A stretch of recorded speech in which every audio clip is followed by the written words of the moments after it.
भुलैबे, रखिया के फर्ज हम चूकैबे हो।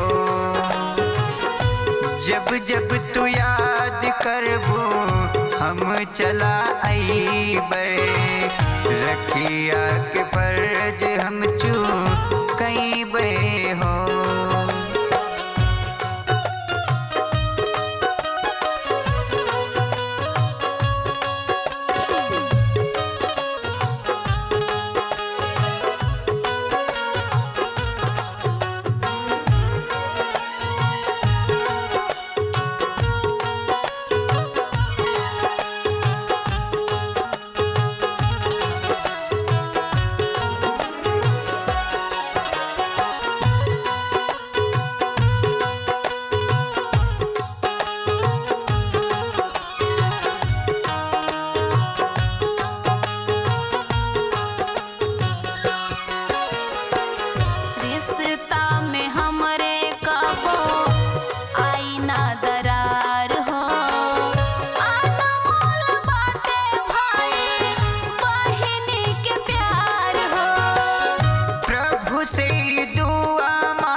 खुशहाल रहा बहिनी हमार हो।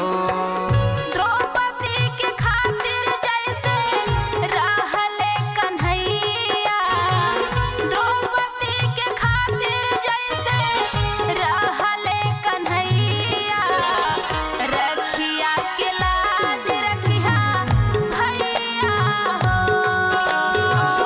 रेशम के धागा बांधी तोहरी कलैया, रखिया के लाज रखिया भैया हो।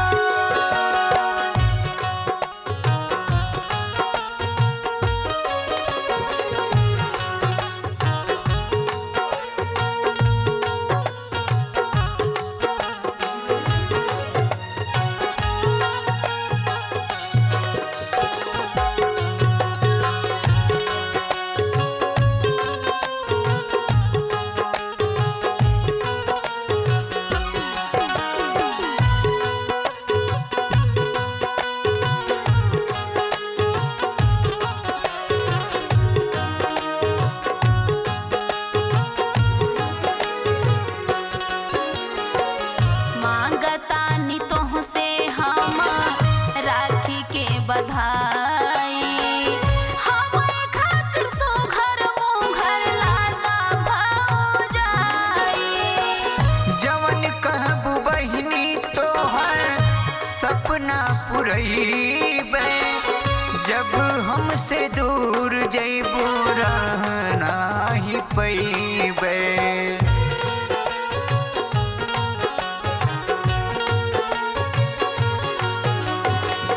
कैसे रहब जब होई हमरी विदैया, कैसे रहब जब होई हमरी विदैया, रखिया के लाज रखिया भैया हो। रेशम के धागा बांधी तोहरी कलैया, रखिया के लाज रखिया भैया हो। कबो नाही बहिनी हम तुहके भुलैबे, रखिया के फर्ज हम चूकैबे हो। कबो नाही बहिनी हम तुहके भुलैबे, रखिया के फर्ज हम चूकैबे हो। कबो नाही बहिनी हम तुहके भुलैबे, रखिया के फर्ज हम चूकैबे हो।